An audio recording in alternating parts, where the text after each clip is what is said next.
Many thanks to the Data Diva Talks Privacy Podcast sponsor and privacy visionary, Smartbox AI, for sponsoring this episode and also supporting our podcast.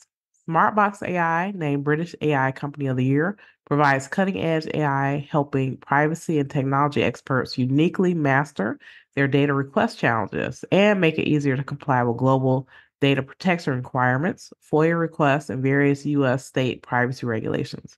Their technology is a game changer for anyone needing to sift through complex data, find data, redact sensitive information.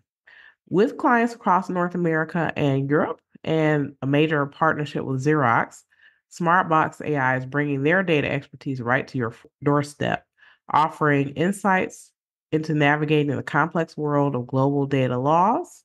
And for information about Smartbox AI, visit their website at www.smartbox.ai. Enjoy the show. Personal views and opinions expressed by our podcast guests are their own and are not legal advice or official statements by their organizations. Hello, my name is Debbie Reynolds. They call me the Data Diva. This is the Data Diva Talks Privacy podcast, where we discuss data privacy issues with industry leaders around the world with information the businesses need to know now. I have a very special guest all the way from Dublin, Carey Lening. She is a wonderful data privacy expert. I really love her writing. She's also the writer and author of a really great newsletter called Chronicles of the Constantly Curious. Welcome. Thank you so much, Debbie. Thank you for having me on. Really excited to be here. I'm excited to have you here. Love your writing. Thank you. I love the fact that you do deep dives into things that maybe some people try to do in soundbite moments that maybe need a little bit more exposition. You're also a part of the EDPB support pool of experts for the European Data Protection Board, which I'm really happy about. But before we get started, I would love for you to talk about your journey and your trajectory into privacy. Sure. I like to say I kind of rolled into it by not figuring out what I wanted to do when I grew up.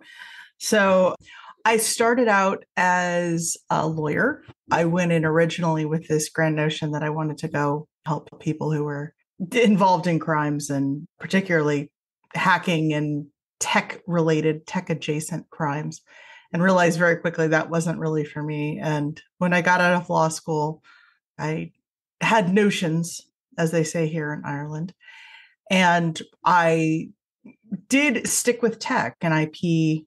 Privacy or data protection in the United States at the time wasn't really a thing, but I did stick in those adjacent spaces, and I practiced for a couple of years and then just got completely and totally fed up and burnt out. As I tell everyone, I am now a recovering lawyer, which is a much better place to be because you learn how to think like a lawyer, which is a very important skill for this sort of nuance heavy world that we live in. But I don't have to spend all the time doing billable hours and dealing with clients that don't want to pay and other terrible things. So once I left law, I bounced around. I was a journalist for a couple of years. I worked in information security. I worked in competitive intelligence and research and things like that. And then I eventually made it into data protection and privacy. California was an early adopter, as many of us know, of data protection laws or privacy laws. And I started working with organizations, segueing from a security thing into data protection. And then when I moved to Europe in 2017, when I moved to Ireland, I picked all that up with gusto because the GDPR had finally come into force. Everyone was really hopping and excited about data protection. And this time, unlike under the earlier manifestation of the data protection laws in the EU, the GDPR had teeth. So everyone was taking it seriously. And so that's what I've been doing ever since. And it's been fun. And I do a lot of writing and I do a little bit of evangelism and thinking about what are very, very hard problems on a regular basis. I love that. I love that we get to have a front row seat as you talk about some of these concepts that are really fascinating. You being an American who is in Europe, I think you probably have a very unique perspective. I actually recently saw, and I think I chimed in a bit on a post that you had done about, I think you were talking about the difference. Well, we were talking about the difference between data protection and data privacy. Yeah. Yeah. I think it's very much a cultural difference. What is your thoughts about that? Yeah, I think it's really interesting. You raised some good points. I think this was in the conversation with, I had written a recent post about data ownership and whether or not you can own your personal data and what that means. And it was inspired a little bit by Jeff Jockish's post asking the same questions. And you're right, I have a weird perspective because I have seen both sides and I have intimate familiarity with both ways of thinking. And the kind of thing that I have realized is that fundamentally, it comes down to whether or not you view data protection. And data protection and privacy are different. Privacy is rights around autonomy and the right to be let alone, and rights around control and choice of not just your data, but physical personage, and deals with a lot of things around reputation and other rights to be free to do things of your own choosing without interference from others necessarily. Whereas data protection has a lot of overlaps with privacy, but it's really focused on how organizations, how other people deal with your personal information, your personal data. And I think that that distinction is really important. I think the big reason is the data protection laws are in many respects about forcing organizations to treat you like a human being. I think that's the easy way to think about it. You're not just your data. And so that is an important thing to recognize. And so those data protection laws are designed to smack the Googles and the Facebooks and the other data brokers and everyone else around and say, hey, it's not just numbers on the screen. These are people. And the thing that I realized that differs, and why I think a lot of US folks in particular tend to conflate those two concepts, is because they don't look at it in the same way that Europeans look at it. Fundamentally, in Europe, data protection and privacy are enshrined fundamental human rights.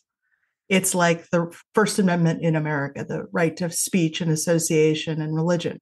We recognize those as rights. America didn't really have that foundational principle in the same way with privacy. Privacy came about as a penumbral right that kind of manifested through court decisions and things like that, with some interpretations of the First and Fourth and 14th Amendments and things.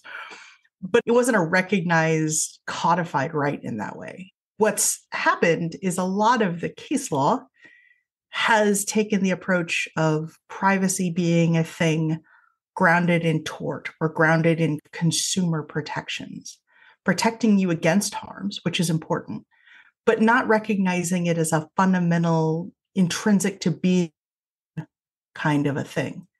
And so it's treated differently in law, it's treated differently by people. And I think the mental framework, the ability to think about it in these two different ways, what really distinguishes the laws between Europe and the laws in the United States. And it makes it fun for some nerd like me who actually understands both sides of the story to write about and pontificate on LinkedIn.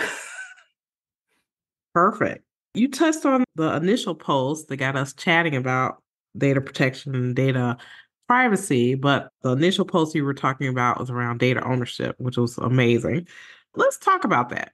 I think one great point that you made, and it's so funny because every time someone says this, I shake my head like, oh God, I don't have time to explain this whole thing. But a lot of times when people try to talk about privacy in the US, they try to articulate it as if it were a property right, Right. which is problematic for many reasons. But tell me your thoughts on this. I thought your summation of this issue, I thought was spot on. The problem with property rights as a model, and again, this goes back to the idea that case law was developing in the United States. They were trying to glom this onto other things, to intellectual property or to physical property rights as a consumer right. So you have like invasion of privacy as a tort or the reputational rights or defamation. A lot of these have overlaps with privacy or now more likely data protection. But being grounded in a property right or being grounded in that idea of a consumer protection type thing means that I think a lot of people have a very warped idea of how much control and how much possession they have of their personal data. Pointed out in my post that in many respects, it doesn't make a whole lot of sense to think about it from a property perspective, because unlike typical ownership, when we talk about, say, ownership of land or ownership of a physical good, what that means in practice is you have the ability to control what you do with that thing. You get the choice about if you want to sell it to someone, if you want to share it with someone, if you want to destroy it. You can't do that with your biometric data. You can't tell the tax man, as I say, hey, I'm exerting my property rights over my personal data and I'm not going to share it with you.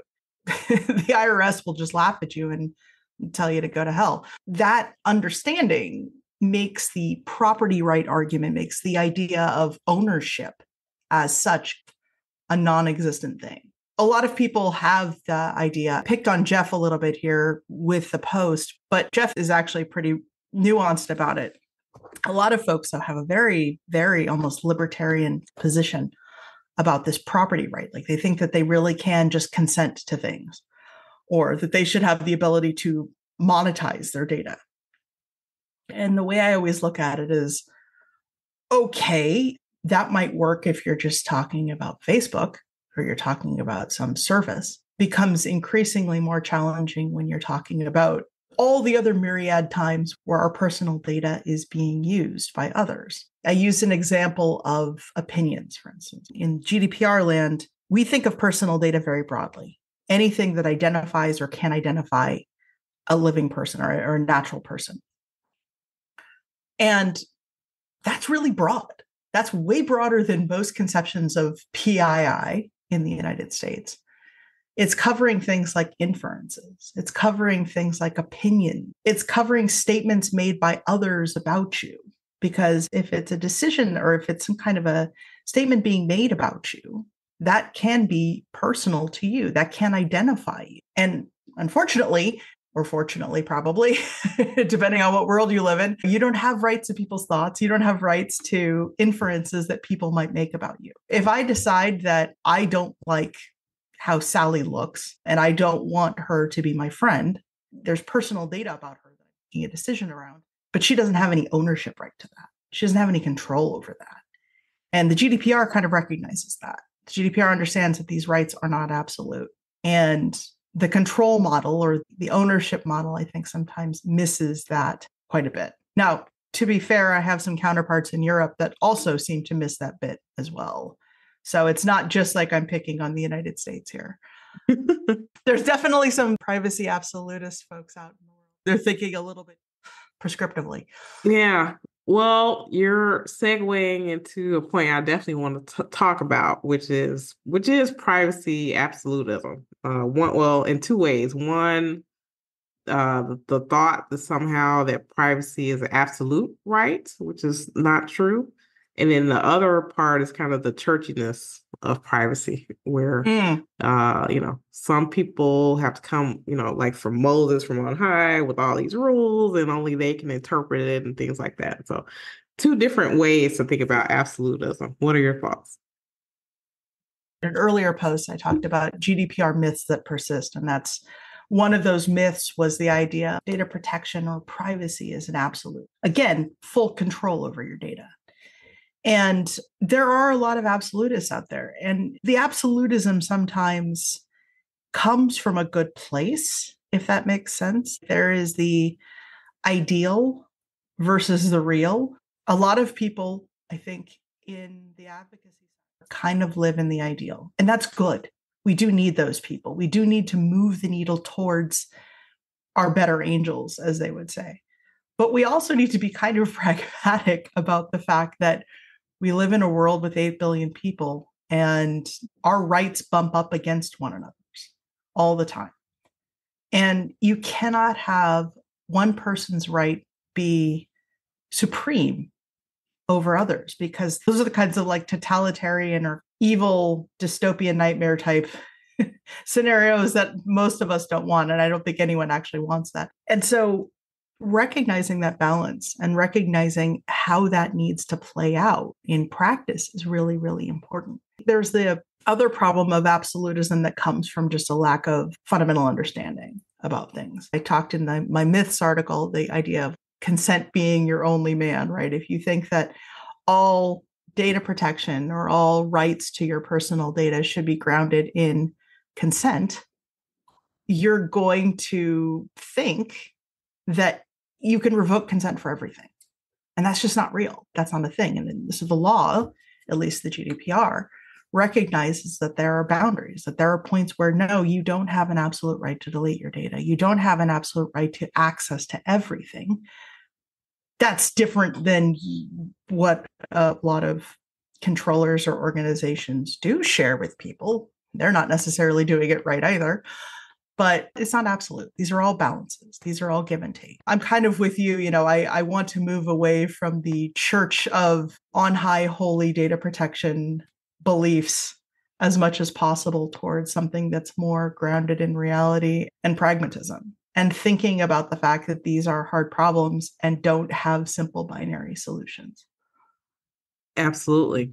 And then I guess I'll give you an example of something and I want your thoughts. At the time when Europe had ruled against Google Analytics, when this ruling came out, there were a rush of people like, hey, it's illegal to use Google Analytics, so you need to use something different, right? And what I saw was a lot of companies not doing anything.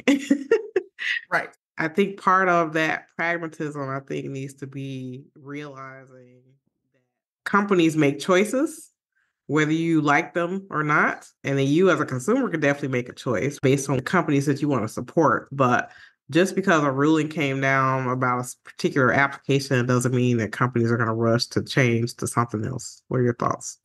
Totally agree. There's no way to not agree with that, because that is reality of where everything is. And I think there's an interesting discussion there, which is not that all the companies are necessarily bad for not complying. Sometimes it is just not feasible. Sometimes it is just not realistic.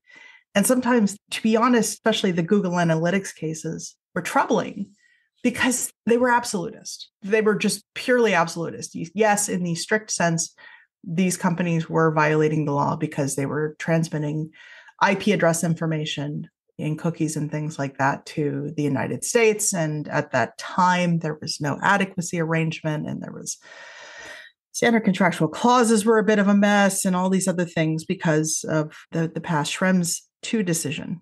That's all true. But if you think about it at a logical level, it's also completely absurd to think that the level of risk of Google obtaining your IP address is so bad that it warrants shutting all that thing down. I think that Europe, I think one area of maybe attention blindness on their part is that they are so focused on big tech, so focused on going after the repeat offenders, that they cast a very wide net in terms of how they apply their regulations. And they do it to everyone, regardless of risk, regardless of the situation, regardless of looking at nuance or factors that very much distinguish a Google from a small mom and pop or a small website that's using, maybe using Google Analytics. The small website that's using Google Analytics is not sending information to the NSA. And to be perfectly honest, Google's ad campaigns and cookies are also not sending things to the NSA. The thing that the NSA is getting data from is by buying it from data brokers. Recent article that just came out about that, right? Yeah. They're not getting it from Google Analytics. And so the idea that we spent all this time focused on that and screaming at small controllers because Max Schrems decided to go on his crusade was really misplaced. We should have been focusing on much more pressing concerns. We should have been focusing on things like Clearview AI or the facial recognition, or the fact that law enforcement's doing all sorts of dodgy things all the time. But they didn't. They focused on the fact that it was Google and Google bad. And that's deeply unfortunate. And so I tend to rail a lot in my articles about that problem. Yeah. I'm concerned. I want your thoughts about, well, I've always been concerned about all the cookie laws and cookie legislation and cookie talk because cookie to me is like a vehicle for something, right? So a lot of the laws and a lot of people railing against cookies, what they really should have been railing against is this sharing without consent of people. What we have now is that companies are saying, okay, we're going to move away from cookies, but what they didn't move away from is this sharing, which should have been the point or should have been the thing that we should have been focused on. Right. The cookie thing is hilarious to me. The law in Europe is the e-privacy directive. So it's actually less to do with the GDPR, more to do with a very much older law from 2002, believe it or not, that deals with the whole cookie thing. And cookies are so stupid. The cookie pop-ups make my head hurt and I cry every single time and die a little. The thing is, we got here because a handful of organizations, IAB, the International Advertising Bureau or whatever, tried to be clever. And this could have been very easily solved in the browser if organizations had accepted do not track. It's what California is trying to actually get done now. And I think that is the right approach. It should have been a technical solution to a very technical problem because cookies do have benefits. There are reasons why the law, as convoluted as it is, especially with recent interpretations, creates a distinction between strictly necessary or sometimes called essential cookies and kind of everything else, right? The IABs and the entities like Google tried to, again, play fast and loose with that and play shenanigans and try to get around that. And all of that screwing around for the last 15 or so years is why we have endless amounts of cookie banners and pop-ups and everyone is sick of it. And it's not solving any problem and it's not actually protecting anyone's data because you're right. The main risk, the threat is the sharing, not the cookies. Now what we do is we have just loaded a bunch of obligations onto individuals. Instead of having this technical solution to a technical problem, we've made it a thing where we have to now see the cookie banner pop up and click, okay. Or if you're more diligent, you go and try to find the reject button. And woe betide if you cannot find the reject button and then you just have to silently gripe to yourself. The cookie thing is, in some respects, a law problem. But it's also, in many respects, an industry trying to be clever problem. And if they had spent less time trying to be clever, we would not be having this debate now in 2024.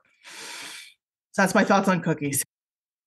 I agree wholeheartedly. What's happening in the world right now that concerns you most as it relates to privacy? I think the thing that concerns me is that we're not, and by we, I mean both regulators and lawmakers, but also even the pundit class, like myself and others, are not really thinking about what the big picture is and what it's likely to be. We are very focused on the shiny objects. So right now, it's AI or facial recognition or cookies or whatever the new shiny is at the moment. Next week, it'll probably be quantum computing, or the Apple Vision Pro will scare everyone into submission again about VR. Who knows? We focus on the shiny objects and we don't look at the larger picture. We don't look at how our responses to putting out what seems like an endless number of fires through bad behavior are going to have consequences down the line. I talk in a couple of articles at this point about the idea of fractal complexity and complexity theory in general. And I think most people don't look at problems that way. Complexity theory says, look, you frequently do not have a single answer solution to a problem. A problem is based on many, many different failure points, many different issues, many different complications, many different factors. And you'll find that if you dig into a problem long enough, you start to see, okay, well, so this choice was made by this organization to do this thing, to achieve this goal. And that goal might have been good. It might have been a very noble, reasonable goal. And then that choice influenced other subsequent choices. And those subsequent choices may have negative downstream effects that no one was anticipating. No one was thinking far enough through to realize, oh, okay, well, this might have a problem. AI is a really good example here. I think that fundamentally, the folks that were working on generative large language models were thinking of the benefits to society. They weren't thinking about the harms nearly as much as they probably should have. They certainly weren't thinking about the harms that were more likely. There's a lot of people who are like accelerationists and AI people who are more than happy to think about whether or not the robots will turn us into paper clips, but there's not so many people thinking about, oh, hey, how do we deal with this copyright thing? Or how are we going to deal with this deepfakes issue? They weren't thinking about that at the design stage. And so we now have the consequences of that. That's a big problem. And I see this frequently in how we are trying to legislate solutions to problems. The EU has come out with, 6 different laws or something over the past couple of years, all related to the constellation of dealing with data. Actually, it's probably more like 10 laws at this point. But anyway, they keep coming up with new laws all the time. And it's very big fanfare, and everyone talks about the new law. No one actually really reads the law, or very few people read the law. But the bigger thing is that very, very, very few actually look at how one law impacts the others. And that's just in Europe. You start multiplying that to the fact that we live in a global connected world, and we have China's laws, and we have America's laws, and we have the individual state laws within America that are going to be different than the federal laws. And then we have Brazil, and we have India, and we have China, and it just keeps going. And those laws aren't well integrated. They all have different opinions and beliefs about what, say, personal data is or personal information. They all have different thoughts about what is legally acceptable, what is permissible to do with personal data, and whose rights are more paramount. They all have different interpretations about what obligations are on individual organizations. And the problem is that there's a lot of conflict between them. Whose law takes precedence and priority? Those kinds of questions, I'm worried they will cause everyone to just give up, because how do you comply with things that are just mutually exclusive conditions? That's not really possible. I call the term, I take it from computer science. There's this idea of code debt. When you write some piece of software and you have to add new pieces of code to it, and you're not necessarily looking at the old code, and you're not necessarily thinking about how your new code affects your old code, and you're adding workarounds to solve a problem immediately instead of thinking bigger picture about the larger problems you're trying to solve. That creates something called code debt. Well, the law is the same. There's a lot of legal code debt that's floating around right now, and I worry that that's just going to get worse. I agree with your concern. I guess I have a lot of concerns in that area. But one thing that really sticks out to me that I'm very concerned about, and part of this, I think we saw in some of these cookie laws, is that the way some of these laws are written, they don't really understand the technology. Oh, yeah. That's a huge problem. There's a big disconnect between technologists understanding the law and legislators and regulators understanding the tech. And they do not communicate in the same language at all. And that's a big problem. And so I think they need more folks that are going to be fluent in that. And I'm not just talking about people who are posting that they're AI experts on LinkedIn. I'm talking about folks who actually fundamentally understand. Here's the limits of what the technology can and can't do. The AI is not an all-seeing, omnipotent thing that can do whatever you want all the time. There's limits. There's things that the thing can do really well and that it can't. But a lot of people don't think like that. And then similarly, a lot of technologists, I know because I've worked with many and I am married to one, all kind of expect a binary answer. They want the law to be certain.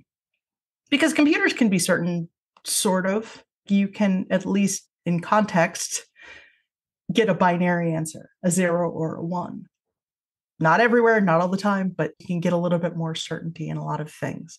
In the law, especially the law lately, dealing with these dynamic problems and this fractal complexity, you're really not getting that. You're getting a lot of nuance. You're getting a lot of, well, it depends on this situation and that.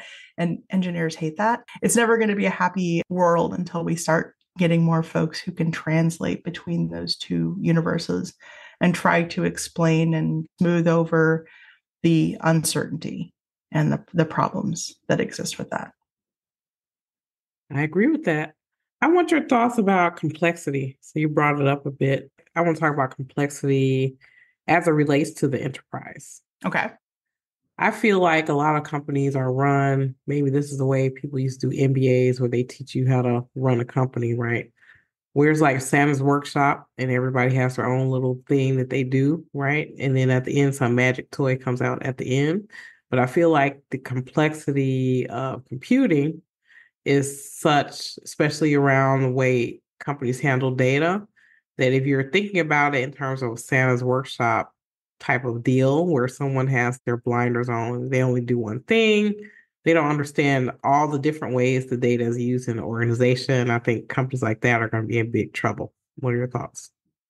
If that's true, we're all in trouble because I don't think anyone has a perfect understanding of how they use data. I think there's a lot of people who think they do, but it turns out this sort of a thing is really tricky. Unless you have a very small organization, and small, I mean like less than a dozen people, you're doing some sort of like widget manufacturing, right? Where you're not really dealing with people so much as you're dealing with other entities selling widgets or physical goods. If you're doing anything online, you're probably going to be processing people's data. And understanding exactly how that works and exactly how the systems that you use and rely on are taking that data and using it. How your cloud storage or your cloud services or your website or the billing program that you're using to invoice customers or your HR program or your third parties that are providing you services, understanding how all those organizations are using that data in those specific ways is just insane. It's wild. It's impossible. And I think that we all have to, in some respects, be okay with that because we're human and we're not perfect things. We're not all knowing, all seeing, omnipotent. I've been watching Star Trek lately, so we're not Data from Star Trek. We don't have an immediate connection to all the things and all the data. And being okay with that uncertainty needs to become something that everyone is comfortable with to a certain extent. That is not the same thing as saying we should just be okay with companies doing abysmally terrible things with our data. We need to look at it from a risk perspective. The GDPR did one thing really, really well, or at least they tried. It took the model that we, in fact, cannot know everything all the time, and we cannot, in fact, solve all the problems or be 100% compliant. What we can do is take a risk-based approach to looking at a problem. And that risk-based approach says, hey, look, if you're doing stuff that's creepy and invasive and really affecting people and could have a profound impact on their lives, you're dealing with making assessments about whether or not a person should get a loan or whether or not a person should be denied healthcare or using sensitive characteristics about them to make a profile so that you can sell it to data brokers. Yeah, you should have to think more critically. You should have to do more work to protect those people's data because that's going to have an impact. Yeah, I was reading the 23andMe breach, for instance. 23andMe should absolutely get nailed to the wall because they were dealing with extremely sensitive genetic information about millions of people. And it wasn't just the 1,700 accounts that had credit or passwords got breached. It was the 6.9 million relations of those people that also got impacted. And 23andMe they didn't think about risk. They didn't think about impacts necessarily, or at least they didn't think enough about them. I'm sure someone in their compliance team thought about some of these things, but they should get nailed to the wall because that has an impact on people. You can't change your genetic code, right? You can change your email. Impact needs to be a consideration. You shouldn't look at, and regulators really shouldn't treat every organization that doesn't have, maybe their privacy notice isn't 100% perfect. They shouldn't be getting nailed to the wall in the same way that a 23andMe should be getting nailed to the wall. We should be looking at things like cookies in a more proportionate light relative to their impact on individuals. And I think if we refocus and prioritize a little bit, some regulators are better at this than others. Some of them actually do look at high impacts and risks when they're making decisions. Others look at the low-hanging fruit. Others look at, well, this organization gets 8,000 complaints because they have shitty customer service and people like to complain. And so they use data protection as a mechanism to get a regulator's attention. And sometimes that's grounded in a reasonable bit of frustration. But sometimes the regulators look at it and they're like, oh, well, this is a clear violation. So this is easy fruit. So well, let's just go after that. And they prioritize those kinds of efforts. And it's really unfortunate because they're not actually protecting people. They're just racking up fines, or they're just kind of making they're just going after an organization for superficial reasons. And I don't think that that's a particularly productive use of time. I would much rather see regulators actually spending time going at the worst offenders in the world for the things that are actually the worst offenses.